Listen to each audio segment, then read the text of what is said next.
जय हिंद। हाजिर हूं मैं आपके सामने अपने चैनल इंडिया रॉक्स 2023 और मैं पढ़ रही हूं अपनी किताब let's board the love train का हिंदी ट्रांसलेशन आप सभी के लिए, अपने उन रीडर्स के लिए स्पेशली जिन्हें इंग्लिश समझ में नहीं आती।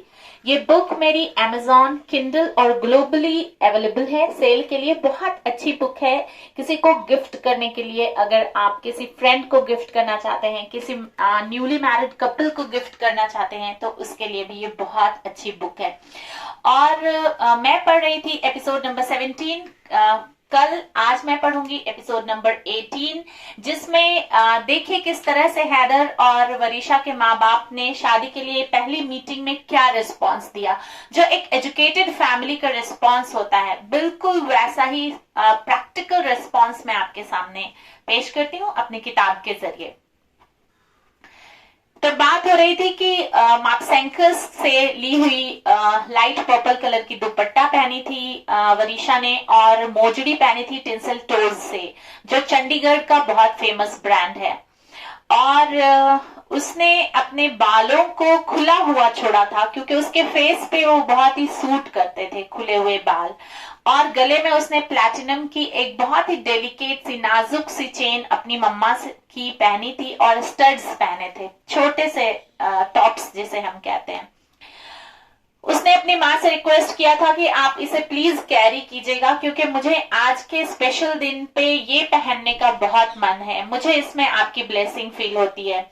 उसको इस तरह की बहुत महंगी ज्वेलरी पहनने की आदत नहीं थी क्योंकि वो अपनी एजुकेशनल जर्नी पे थी, और उसको लगता था कि माँ बाप जो भी ज्वेलरी खरीदते हैं अपने बच्चे के लिए, जो भी जेवरात खरीदते हैं, उसमें वो अपनी एक उम्र खर्च करते हैं। पूरी उम्र तो नहीं कहेंगे, लेकिन एक वक्फा अपनी जिंदगी का खर्च करते हैं उस पैसे को कमाने के लिए, और फिर उस कमाई से वो अपने बच्चों के लिए कुछ प्रेशियस गिफ्ट लाते हैं, कीमती तोहफे लाते हैं।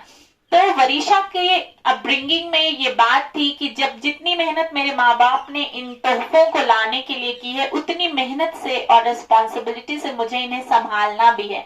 और अपनी एजुकेशन जर्नी में वो पूरा फोकस एक अच्छा डॉक्टर बनने पे लगाना चाहती थी, इसलिए उसने इस तरह की महंगी ज्वेलरी पहनने की आदत ही नहीं डाली थी क्योंकि फिर सारा ध्यान उसकी सेफ्टी पे चला जाता, तो फिर पढ़ाई से दिमाग डाइवर्ट हो जाता है, इसलिए। और आज वो चाहती थी कि उसकी मम्मा की ये ज्वेलरी वो पहने ताकि उसकी जिंदगी का आज का बहुत बहुत ही इम्पोर्टेंट जो पल है, बहुत ही अनमोल पल जिसे कहते हैं किसी लड़की की जिंदगी में होता है, जब उसके लाइफ पार्टनर का और उनके पेरेंट्स का आमना सामना उससे होता है, तो वो इसको मेमोरेबल बनाना चाहती थी, इसलिए आज उसने ये पहना था। उसकी मम्मा ने पेस्टल ग्रीन कलर की पेपर सिल्क की साड़ी पहनी थी। पेपर सिल्क उनका फेवरेट फैब्रिक था क्योंकि वो बहुत लाइट वेट होता है, और वो भी वरीशा की तरह समर में और गैंडी फैब्रिक के ड्रेसेस पहनती थी, और विंटर में पेपर सिल्क का, क्योंकि अक्टूबर का महीना है, महीना बहुत ही गुलाबी ठंड का होता है, उसमें पेपर सिल्क पहनना बहुत कंफर्टेबल था उनके लिए, इसलिए उन्होंने वो पहना था। और ग्रीन कलर उनका फेवरेट कलर था, तो पेस्टल ग्रीन उन्होंने पहना। हैदराबादी पर्ल्स की जो ज्वेलरी होती है, उन्होंने के चंद्रकांत एंड कंपनी, हैदराबाद में एक बहुत अच्छी शॉप है जहां पे जब आप कभी जाएं चार मीनार पे, तो वहां पे ये के चंद्रकांत एंड कंपनी, यहाँ पे मैं पर्सनल विजिट करके आई हूँ। ये बहुत अच्छे कलेक्शंस रखते हैं और कस्टमाइज ज्वेलरी भी बना देते हैं अगर आपको चाहिए तो। ये फिर से मैं बता रही हूँ, पेड प्रमोशन नहीं है क्योंकि मैं वहां गई थी और वहां के जो एम्प्लॉयज हैं उनसे मैंने बात की थी। बहुत ही अफेक्शनेट और हेल्पिंग एंड सपोर्टिंग मेंबर हैं उनके शॉप में, और बहुत क्रिएटिव भी हैं। आप जिस तरह का एक्सप्लेन करेंगे वो उस तरह की ज्वेलरी बनाकर दे देते हैं। तो मेरा एक ये ग्रेटिट्यूड है उनके लिए जो मैंने उनका नाम अपने बुक में लिखा। आजकल तो वैसे ऑनलाइन शॉपिंग भी होती है, और डिजिटल इंडिया जब से हो गया है तब से तो मैं आपको क्या ही बताऊं कि बहुत आराम हो गया है घर में बैठे हुए वर्ल्ड के किसी भी कोने से अपने पसंद की चीजें मंगा लेना, और आपका वक्त भी बचता है और आपके आने जाने का पैसा भी बचता है। कुरियर चार्जेस वो लेते हैं लेकिन इतना ज्यादा नहीं कि जब हम जाके खरीदते हैं तो होता है। तो इस तरह से ऑनलाइन शॉपिंग की वजह से बहुत सारी सहूलियत हो गई है और आप खरीद सकते हैं ये सारी ज्वेलरी के चंद्रकांत एंड कंपनी के शॉप से। और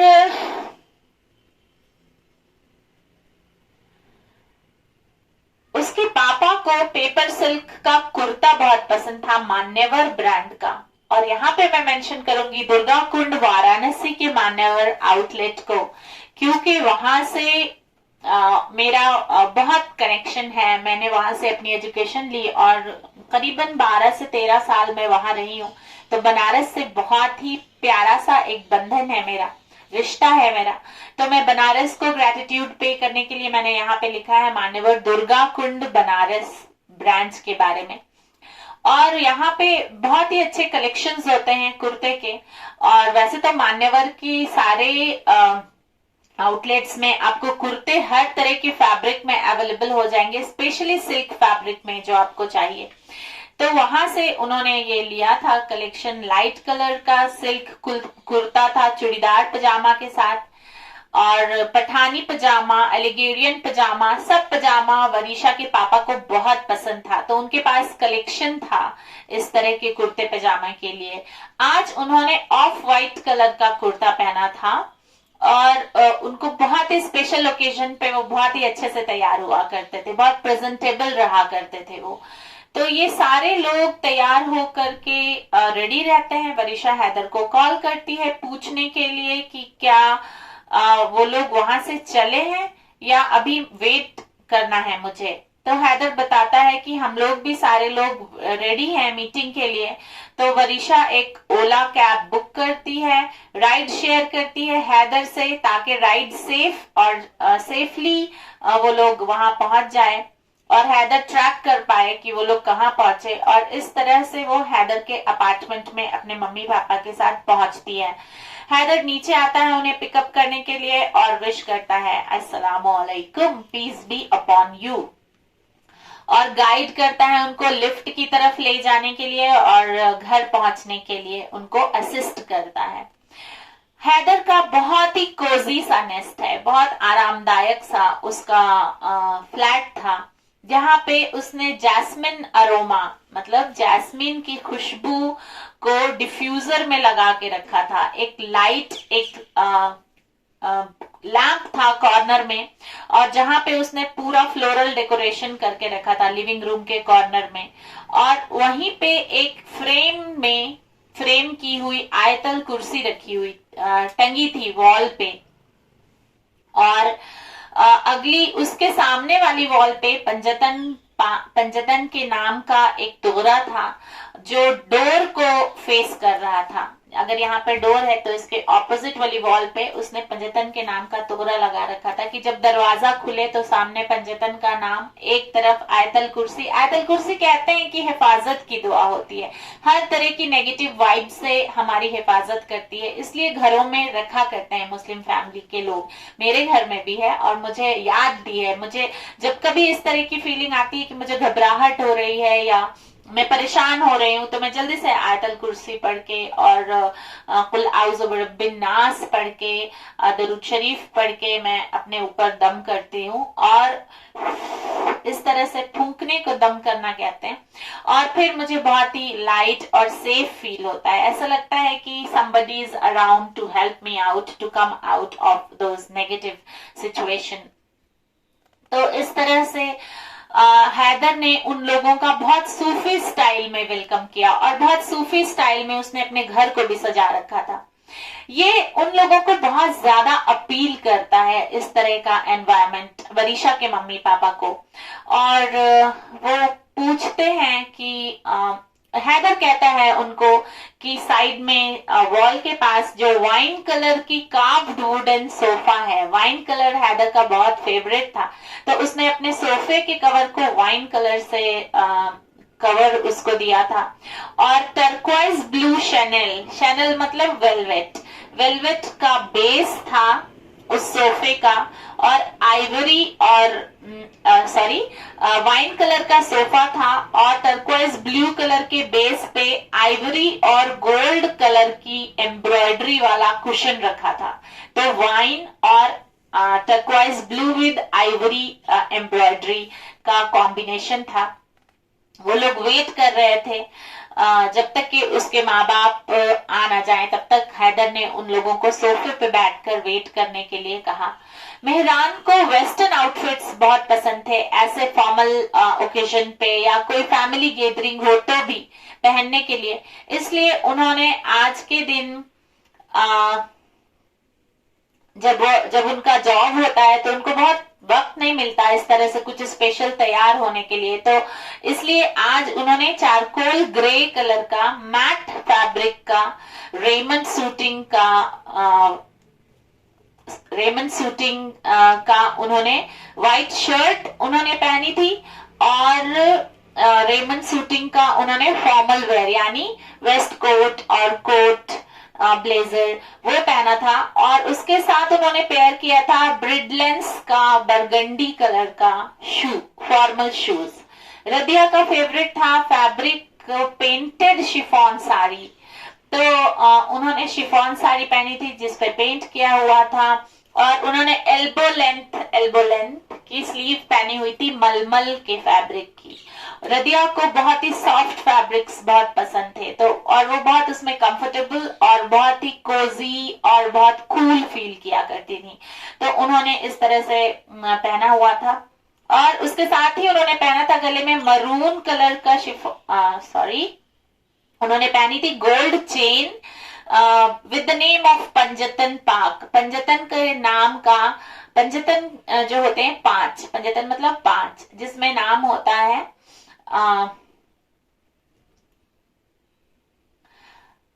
रसूल अल्लाह का, हजरत अली का, बीबी फातिमा का, इमाम हसन का और इमाम हुसैन का। इस तरह की उन्होंने गोल्ड पेंडेंट एनकाव की हुई पहन रखी थी सोने की चेन में, और उनको अकीक कलर बहुत पसंद था जिसे एगेट कहते हैं। ये है, देखिए इस तरह का होता है, ये रसूलुल्लाह भी पहना करते थे। तो बहुत ही ये लोग सूफी स्टाइल के और बहुत ही सिंपल से प्यारे से लोग हैं, तो इन्होंने ये अकीक की अंगूठी रसूलुल्लाह की वजह से पहन रखी थी, अपने हाथों में हमेशा पहना करती थी। और उन्होंने एक और गोल्ड रिंग पहन रखी थी, ईयर रिंग, उन्होंने गोल्ड ईयर रिंग पहन रखी थी जिसमें सफायर की हैंगिंग थी, सफायर फिरोजा जिसे कहते हैं, तो उनको फिरोजा और अकीक ये दोनों पत्थर बहुत पसंद थे, तो उन्होंने ये पहन रखा था।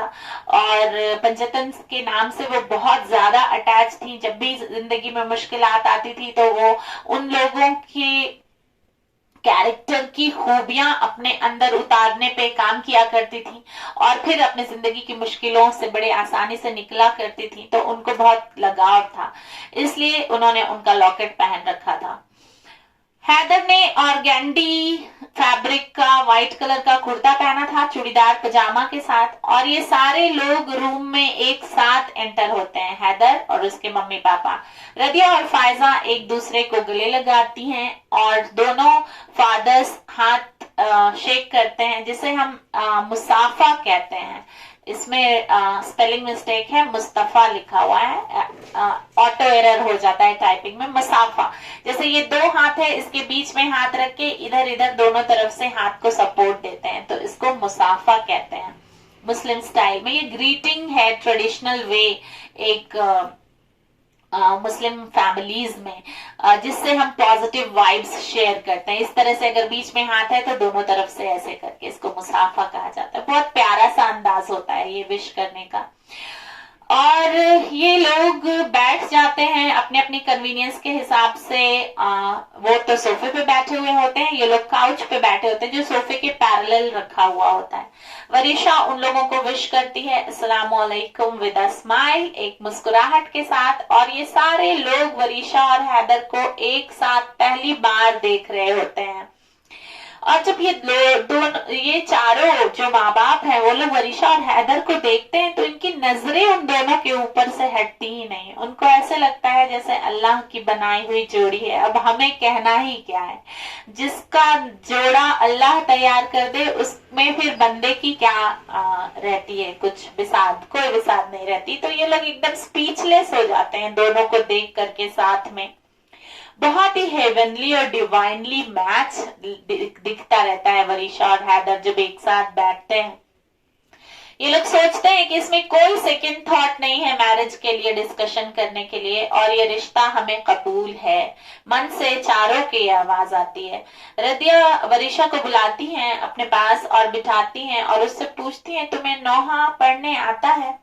वरीशा बहुत अमेजमेंट के साथ उनको देखती है और समझ जाती है कि हैदर ने क्यों कहा था कि एक दो नौहे याद कर लेना, क्योंकि तुम लोग तो सूफी हो और पंजतन को बहुत मानते हो, तो ये एक पोएटिक एक्सप्रेशन है करबला को एक्सप्लेन करने का, तो तुम याद कर लेना। तो वरीशा ने याद कर लिया था, लेकिन उसे पता नहीं था कि इस तरह से यहाँ पे उसको पूछ दिया जाएगा कि तुम्हें आता है क्या। और फिर उसने नौहा अपनी सास को सुनाया, होने वाली सास को, और उसने अपने कॉलेज के फ्रेंड से ये सीखा था। मैं 2 लाइन नौहे का आपके सामने पढ़ती हूँ, आपको समझ में आएगा कि नौहा कहते किसे हैं। हुए जब के सन्नाटे शब के जवान, रो के कहने लगी ये सकीना वहाँ, लोरियां ठपकियां याद आने लगी, मुझको बाबा की दूरी सताने लगी। ये नौहा पिछले मुहर्रम में मैंने लिखा था, तो मैं आपके सामने 1 लाइन 2 लाइन पेश की मैंने इस नौहे की। ये एक्सप्लेन कर रहा है बीबी सकीना का दर्द जब उनके पापा की शहादत हो जाती है, तो किस तरह से 4 साल 6 साल 2 रिवायतें हैं, और उसमें छोटी सी जो बच्ची है वो याद कर रही होती है अपने बाबा को। तो इस तरह का एक्सप्लेनेशन होता है नौहा में, बहुत ही टचिंग, बहुत ही इमोशनल होता है, रिलेशनशिप से जुड़ा हुआ। जो लोग बहुत ही रिश्तों में यकीन करते हैं, मोहब्बत होते हैं और अपने कुनबा परस्त होते हैं, वो लोग जब इसे सुनते हैं तो दिल पसीज जाता है। तो इस तरह से ये नौहा था, और उसने अपना कुछ याद किया होगा। मैं यहाँ पे आपको एक्सप्लेन कर रही हूँ, इसलिए अपना लिखा हुआ नौहा मैंने आपको सुनाया। तो वो सुनाती है, और इसके बाद ही हैदर, जैसे ही हैदर ने उसको कहा था कि याद कर लो, तो अपने कॉलेज की फ्रेंड से उसने सीख लिया था, क्योंकि वो सुन्नी फैमिली को बिलोंग करती है, सूफी सुन्नी फैमिली, और उसके यहाँ नौहा का पढ़ने का चलन नहीं था, लेकिन चूंकि हैदर ने गाइड किया था कि तुम याद कर लो, हमारे यहाँ ये पढ़ा जाता है, तो उसने पहले से ही याद करके रखा था। और ये बीबी सकीना और इमाम हुसैन का नौहा उसने पढ़ा। रदिया ने उसको बहुत सारी दुआएं दी, उसके पेशानी पे बोसा लिया, पेशानी फोरहेड पे उन्होंने अपनी होने वाली बहू को किस किया, और उसको बहुत प्यार से देखने लगी कि कितनी प्यारी है मेरी होने वाली बहू।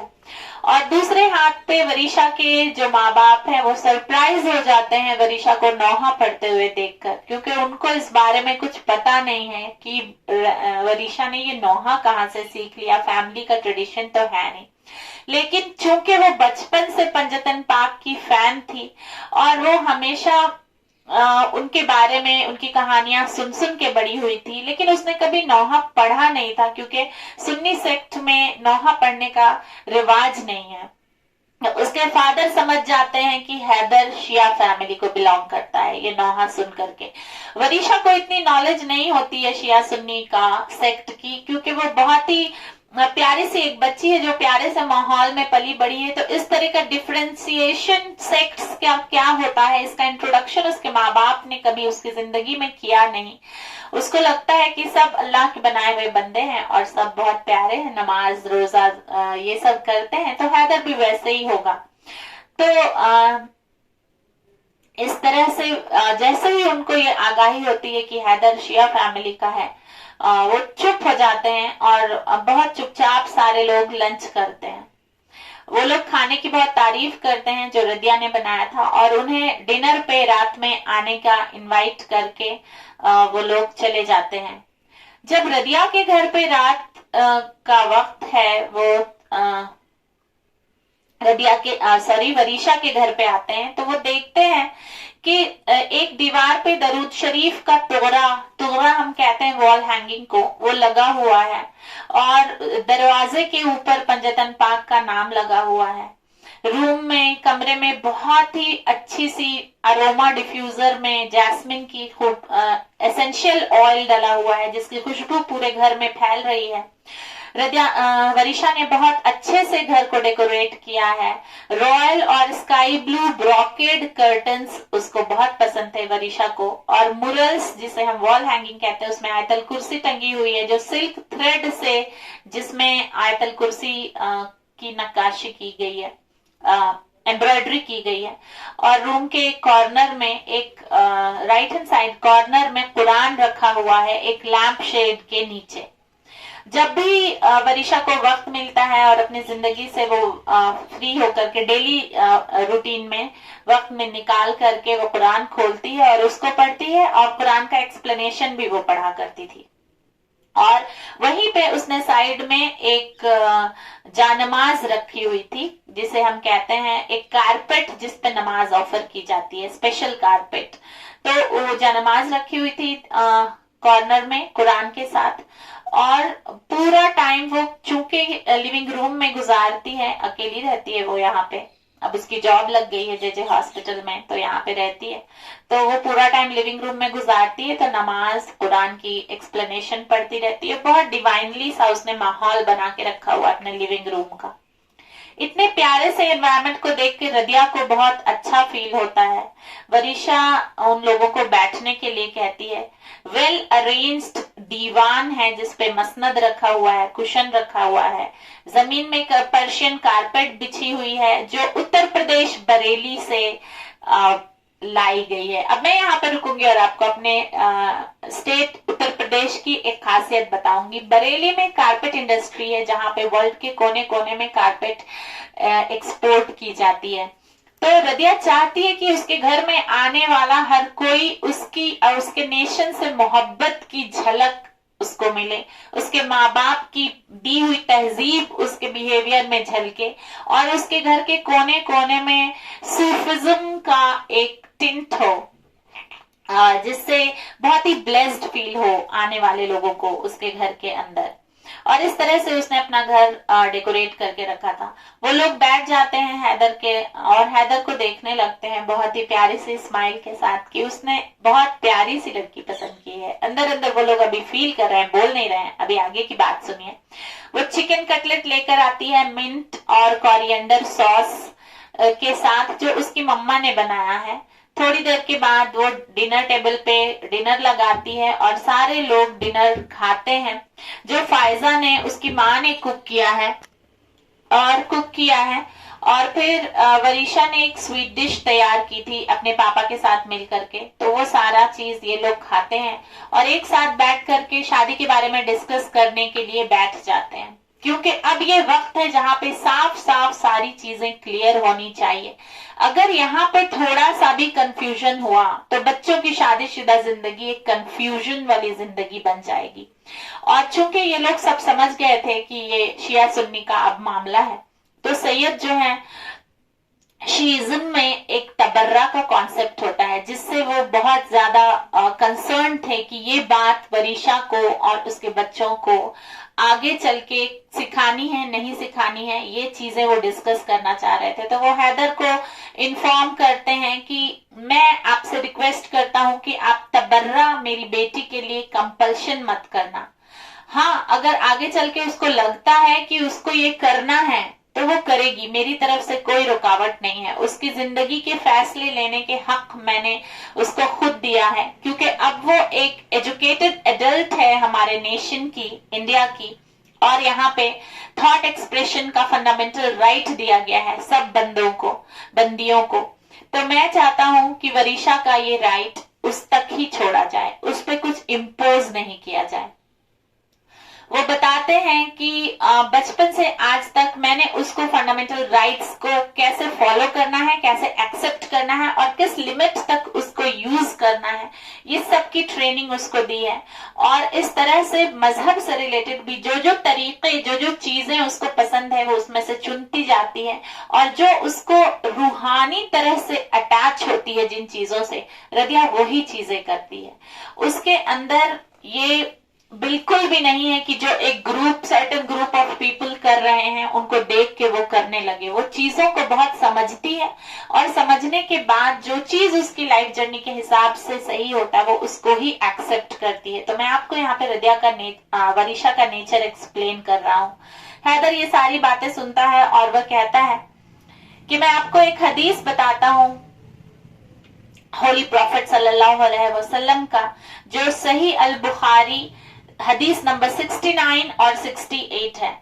उसमें लिखा है कि एक औरत जो है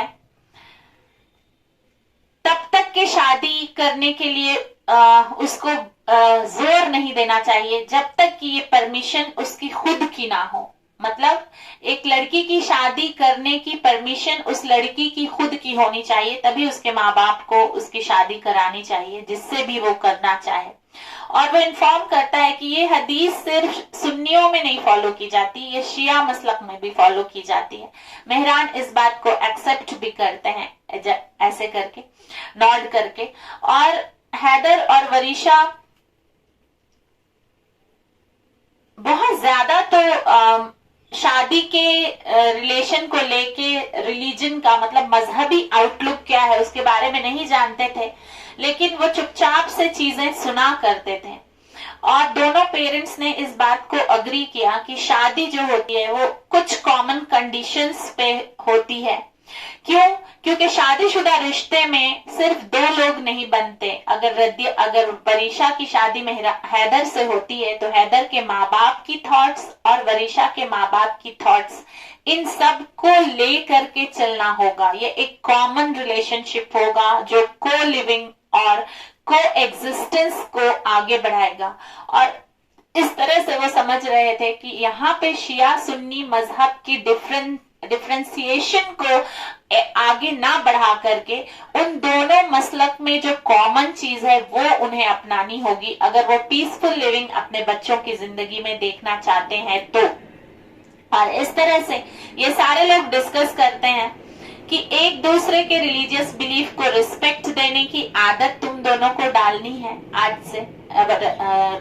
वरीशा और हैदर को गाइड करते हैं। वो ये भी गाइड करते हैं कि फैमिली जो होती है वो केयर करने का और अफेक्शन देने का जिंदगी भर के लिए एक जरिया होती है। तो ये जो तुम्हारा रिश्ता आज बंधेगा वो 2 पल का, 2 साल का, 10 साल का या 15 साल के वक्फे के लिए नहीं होगा, वो जिंदगी भर के वक्फे के लिए होगा। तो ये लाइफ टाइम नॉट बंधेगी तुम लोगों की। और तुम लोगों को अपनी शादीशुदा जिंदगी में नए तरीके निकालने पड़ेंगे, ढूंढने पड़ेंगे और एप्लीकेशन में लाना पड़ेगा, जिससे हम दोनों खानदान के बीच की ग्लिचेस जो हैं, जो क्रिएट की गई है स्टीरियोटाइप क्रिएट करने की वजह से सालों से, उन ग्लिचेस को तुम आने ही नहीं दो हम दोनों खानदान के बीच। और तुम अपने बच्चों को ये सारी चीजें सिखाना कि दोनों फैमिली की रिस्पेक्ट करनी है, क्योंकि अगर एक फैमिली उनका ददीहाल है तो एक ननिहाल है। दोनों फैमिली के अगेंस्ट कुछ भी ऐसी सोशल स्टीरियोटाइप वाली सेंटेंस नहीं बोलना है बच्चों को। क्यों? क्योंकि ये मोहब्बत बढ़ाने का रिश्ता होता है शादी, ये नफरत को एंटरटेन करने का रिश्ता नहीं होता। जब हम शादी के बंधन के जरिए मोहब्बत को पास ऑन करने का ट्रेडिशन अपने खानदान में चलाते हैं, तब धीरे धीरे इस तरह से समाज में मोहब्बती लोगों की तादाद बढ़ती है। तो ये चीजें तुम्हें बच्चों को ट्रेनिंग में देनी है, जिसे हम एथिकल ट्रेनिंग कहेंगे। क्योंकि अल्लाह सबके लिए बहुत ही रहमदिल है, अल्लाह रहीम है, अल्लाह के नामों में से एक नाम है करीम है वो। तो वो अपने बंदों के ऊपर अपना रहम और करम बरसाता रहता है, और उसके बंदे होने के नाते तुम लोगों का ये फर्ज होगा कि तुम रहम और करम अपने बच्चों के साथ और अपने वुड बी इन लॉज के साथ करोगे। तुम लोग खुद को उन सारे थॉट्स से दूर रखोगे जो तुम्हें तुम्हारे शादी के रिश्ते में ग्लिच पैदा करने की कोशिश करेंगे, चाहे वो मजहबी थॉट क्यों ना हो। और इस तरह से मैरिज जो होता है वो एक पहला स्टेप होता है बहुत अच्छी सोसाइटी को बनाने के जर्नी में। और इस तरह से तुम अपने रिश्ते को तुम दोनों की प्योर थॉट से और पॉजिटिव थॉट से सींचना, ताकि बच्चे ये सारी चीजें ऑटोमेटिकली सीख जाएं। जब कभी जहन में कोई नेगेटिव बात आ जाए दोनों के मसलक के लिए, तो जल्दी से औज़ुबिल्लाहि मिनश शैतानिर रजीम पढ़ के वहां से निकल जाना। उसको इतना एंटरटेन ना करना कि तुम लोगों की मोहब्बत में खटास आनी शुरू हो जाए। और तुम दोनों को अल्लाह ने बहुत ही प्यार से बनाया है, बहुत प्यारे हो तुम दोनों, और अल्लाह ने तुम दोनों का रिश्ता चुना है। क्योंकि हम लोगों को तो इसके बारे में पता भी नहीं था कि तुम दोनों को एक दूसरे को तुम दोनों पसंद करते हो। तो ये जो चॉइस है ये ना तो तुम लोगों की है ना तो हमारी है, ऐसी चॉइस अल्लाह बनाता है। और ये चॉइस अल्लाह ने क्यों किया होगा, छोटी सी बात समझ में आती है कि जो शिया सुन्नी के बीच बहुत ज्यादा दूरियां फैला दी गई हैं समाज में, उन दूरियों को अगर इतना सा भी तुम दोनों की मोहब्बत कम कर पाए तो अल्लाह की मेहर तुम लोगों के ऊपर होगी। और इस तरह से ये जो काम अभी सुनने में आसान लग रहा है बच्चों, आसान नहीं होगा। क्योंकि हर हफ्ते, हर महीने, हर साल बहुत सारी नेगेटिव थॉट्स तुम्हारे रिश्ते के बीच में आएंगी और तुम्हें एक्स्ट्रा एफर्ट लेना पड़ेगा। अल्लाह का बहुत ही स्ट्रांग फॉलोवर बन के रहना। जब इस तरह की बातें तुम्हारे रिश्ते को तोड़ने की कोशिश करें तो अल्लाह पे यकीन करना कि बनाने वाला वो मालिक है, उसने बनाया है। और जहन में ये थॉट देना कि तुम हैदर से शादी करो, हैदर तुमसे शादी करे, ये भी अल्लाह ने डाल दी है। और ये डाला है तो किसी अच्छे मकसद के लिए डाला है, तो उस मकसद से तुम गाफिल नहीं होना किसी भी तरह से, चाहे कितनी भी कोशिश कोई भी कर ले।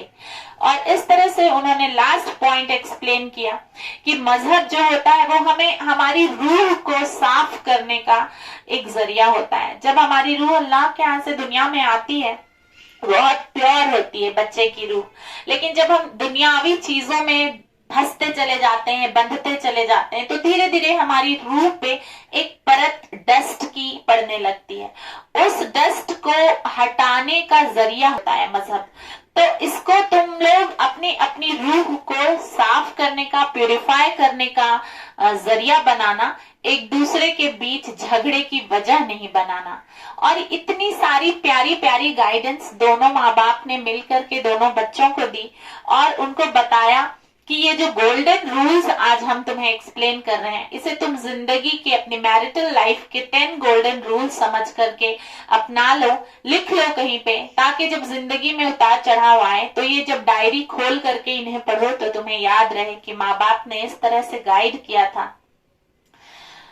और ये सारे पॉइंट हैदर और रदिया समझ जाते हैं कि को रिलेशन, इबादत का, डिसिप्लिन का, मैरिज का, इबादत का, डिसिप्लिन का, शादीशुदा जिंदगी का, फैमिली बनाने का और रिश्तों को मजबूत करने के पीछे क्या मकसद है। मकसद है एक बहुत अच्छे पेरेंटहुड की, मतलब माँ बाप बनने की, तालीम की।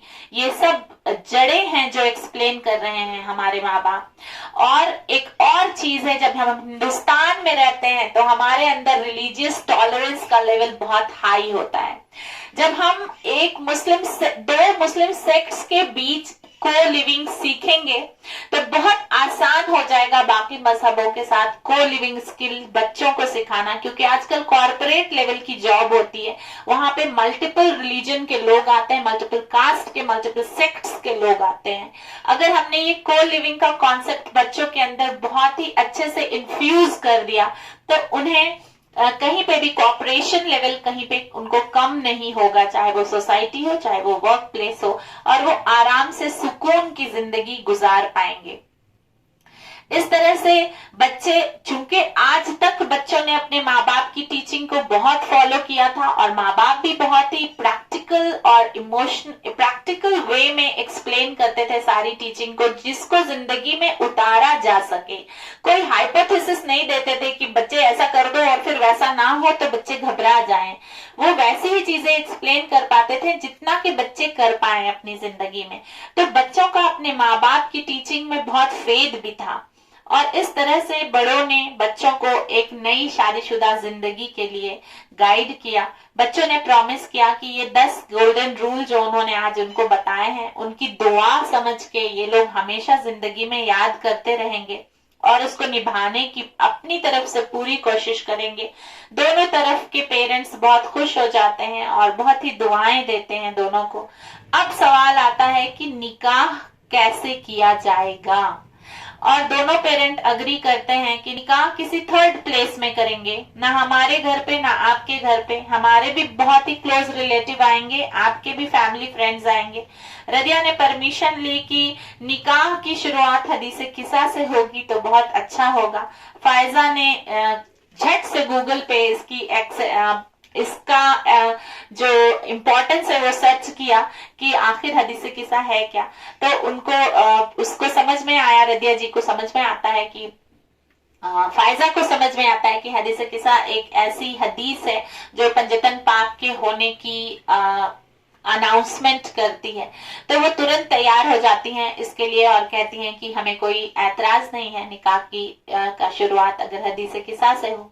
और ये लोग हैदर और वरीशा से पूछते हैं कि तुम लोगों को तो कोई प्रॉब्लम नहीं है निकाह और उन सारे रिचुअल्स को जो डिफरेंट डिफरेंट होंगे, जो तुम लोग पहली बार देखोगे। तो वो दोनों कहते हैं कि नहीं, हमें कोई प्रॉब्लम नहीं है। हम इन रिचुअल्स को देख करके अपने वुड बी फैमिली को, अगर कोई सुन्नी रिचुअल होगी तो हैदर समझेगा कि ये सुन्नियों में होता है, और अगर कुछ शिया रिचुअल होगा तो वरीशा समझेगी कि शियों में ऐसा होता है। तो वो दोनों कहते हैं कि हम लोगों को एक खुशकिस्मती होगी कि अब जितना भी हमने निकाह देखा है उससे थोड़ा डिफरेंट हमारा निकाह होगा और हम एक दूसरे की रिचुअल्स को एक्सेप्ट करने की और मोहब्बत को से दोनों सेक्ट को मिलाने की शुरुआत करेंगे अपने रिश्ते के जरिए। और पेरेंट्स जो हैं उन लोगों को पूछते हैं कि तुम लोगों को फाइनेंशियल हेल्प की जरूरत पड़ेगी सेरेमनी के लिए।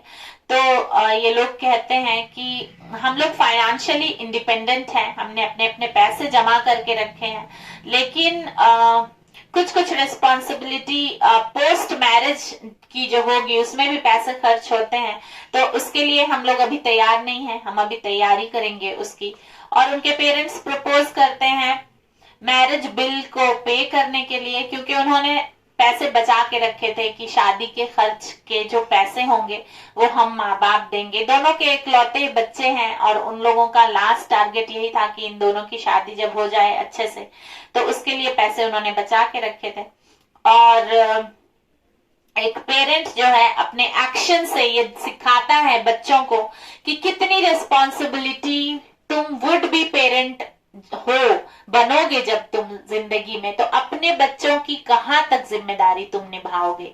तो इस तरह से शादी के खर्चा देने की बात दोनों पेरेंट्स ने करके उन्हें एक्सप्लेन किया कि ये हम इसलिए नहीं कर रहे हैं कि हमारे पास बहुत पैसा है, हम तुम्हें इनडायरेक्टली ये सिखा रहे हैं कि हमारे ग्रैंड चिल्ड्रन की शादी तक का खर्च तुम दोनों उठाना और उतनी सेविंग करके रखना कि बच्चे बहुत इंपॉर्टेंट फील करें इस रिश्ते में जाने के वक्त। जब शादीशुदा जिंदगी में एंटर करने के वक्त दोनों जो जोड़े होते हैं वो अगर अपने आप को बहुत इंपॉर्टेंट फील करते हैं, बहुत ही प्यार और बहुत ही प्यारे और ब्लेस्ड फील करते हैं, तो उनकी शादी की जो शुरुआत होती है वो बहुत ही प्यारी होती है। और फिर जो उसमें होने वाले बच्चे होते हैं वो मोहब्बत से बड़े होते हैं, क्योंकि उनकी जिंदगी में पॉजिटिविटी की इतनी भरमार होती है कि वो बस अपने बच्चों को फिर वही देते हैं। कहते हैं हमारे पास जो होगा हम वही देंगे, मेरे पास अगर सोने चांदी हीरे जवाहरात होंगे तो मैं सबको गिफ्ट करूंगी, लेकिन मेरे पास अगर सिर्फ दुआएं हैं तो मैं दुआएं ही दिया करूंगी।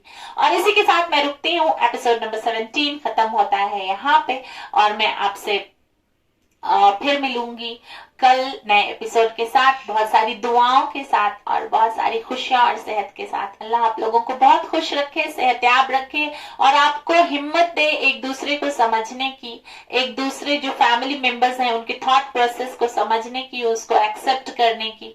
और जब घर में हम 5-6 लोगों के थॉट प्रोसेस को एक्सेप्ट करना सीखते हैं तो फिर हम वर्ल्ड में समझते हैं कि अल्लाह बनाता है अलग अलग थॉट प्रोसेस वाले लोग। तो अगर ऐसे लोगों की एक्सेप्टेंस हम करते हैं, इसका मतलब हम कहीं ना कहीं अल्लाह की बनाए हुए मखलूक को एक्सेप्ट कर रहे हैं। जुड़े रहिए मुझसे सीखने के लिए कि इंडिया में रहने के लिए को लिविंग कितनी ज्यादा जरूरी है और किस तरह से मोहब्बत के साथ हमारे देश की जो पॉपुलेशन है उसको हम स्ट्रेंथ बना सकते हैं। जीते रहिए, खुश रहिए, आबाद रहिए। जय हिंद।